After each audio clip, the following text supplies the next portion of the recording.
Assalamualaikum warahmatullahi wabarakatuh. Perkenalkan, nama saya Ahmad Eresando dengan NIM 22482013 dari kelas 6A Farmasi. Di sini saya diberikan tugas oleh dosen saya, yaitu Pak Hari ADS Saputra MSI. Di sini saya akan memaparkan materi nutraceutikal tentang pendahuluan dan mencegah kerusakan bahan pangan dan cara pencegahannya. Pendahuluan, nutraceutikal merupakan senyawa metabolit sekunder atau hasil produksi dari tanaman, mikroba, dan hewan yang dapat dikonsumsi oleh manusia bukan hanya sebagai bahan pangan, tetapi dapat meningkatkan kesehatan dan mencegah penyakit. Nutraceutikal di era post-genomik, genomik fungsional sangat membantu dalam penelitian nutraceutikal dalam menjabarkan profil ekspresi gen secara global yang diinduksi oleh zat kimia dalam makanan hingga memberikan gambaran mekanisme zat tersebut.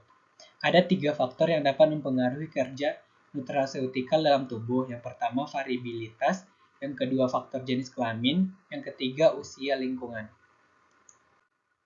Fitokimia. Fitokimia merupakan bahan kimia kompleks yang dapat ditemukan di dalam tanaman, terutama dalam buah dan sayuran. Fitokimia memiliki antioksidan cenderung berwarna terang karena mengandung kromorf. Yang pertama, karotenoid. Karotenoid membuat tanaman menjadi berwarna jingga kemerahan seperti wortel dan berwarna merah, contohnya tomat.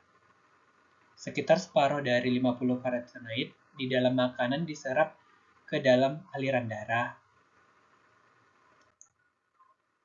Yang kedua, likopen. Likopen adalah fitokimia yang hanya dapat disintetis oleh tanaman dan mikroorganisme dan tidak dapat disintetis oleh manusia.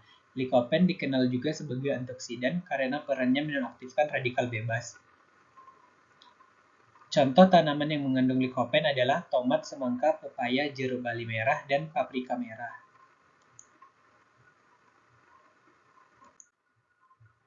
Leutin, sanatin, dan astaxanthin. Leutin adalah xanthofil dan salah satu dari karotenoid di dalam sayuran yang berwarna hijau sebagai antioksidan. Zeaxanthin adalah salah satu karotenoid alkohol yang paling sering ditemukan di alam sebagai antioksidan. Astaxanthin bermanfaat untuk mengatasi penyakit degeneratif pada lansia seperti nyeri otot, RA, kulit keriput, dan kerusakan kulit akibat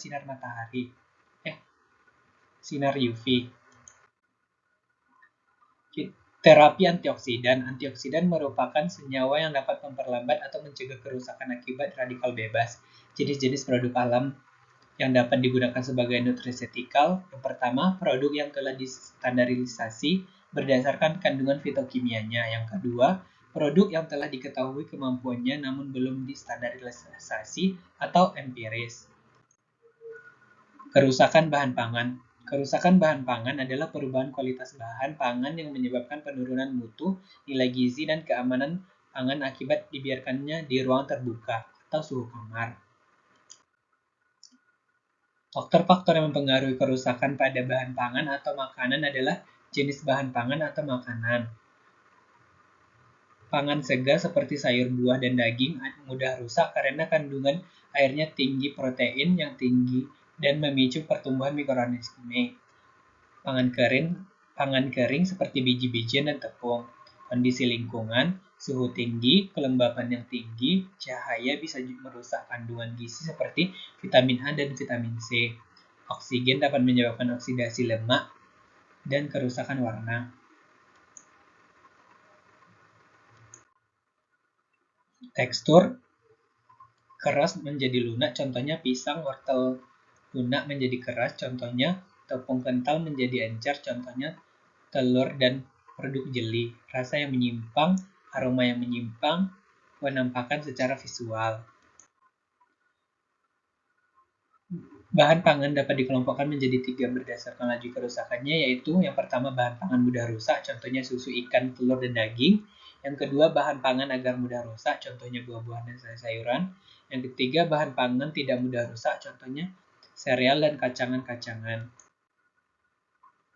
Penyebab kerusakan bahan pangan. Yang pertama, pertumbuhan aktivitas mikroba, aktivitas enzim, aktivitas serangga, kandungan air, suhu udara, sinar, dan waktu penyimpanan. Jenis kerusakan, kerusakan mikrobiologis dan biologis disebabkan oleh aktivitas mikroorganisme seperti mikroba jamur dan enzimatis, contohnya roti yang berjamur. Kerusakan mekanis disebabkan oleh benturan, tekanan, dan gesekan. Kerusakan fisik diakibatkan oleh perubahan lingkungan, contohnya coklat meleleh karena suhu terlalu panas. Kerusakan kimia terjadi akibat reaksi kimia dalam bahan pangan, misalnya pewarna dan perasa. Pencegahan perusakan bahan pangan. Yang pertama, pengawetan suhu tinggi. Penggunaan suhu tinggi merupakan metode pengawetan makanan yang efektif untuk mencegah kerusakan karena dapat membunuh mikroorganisme patogen dan inaktifkan enzim yang menyebabkan kerusakan. Beberapa metode pengawetan dengan suhu tinggi. Yang pertama, pasteuriasi. Yang kedua, pengelangan atau canning. Yang ketiga, pengukusan singkat. Yang kedua, pengawetan. Pengawetan kimia digunakan untuk mencegah kerusakan bahan pangan dengan menghambat pertumbuhan mikroorganisme seperti bakteri dan jamur, serta mencegah oksidasi. Beberapa contoh pengawetan kimia yang umum digunakan antara lain asam benzoat, asam sitrat, dan nitrit. Pengeringan. Pengeringan adalah metode pengawetan bahan pangan yang efektif untuk mencegah kerusakan dengan cara mengurangi kadar air. Dengan cara mengurangi kadar air, pertumbuhan mikroorganisme seperti bakteri, jamur, dan ragi akan terhambat sehingga bahan pangan menjadi lebih tahan lama. Sekian materi dari saya.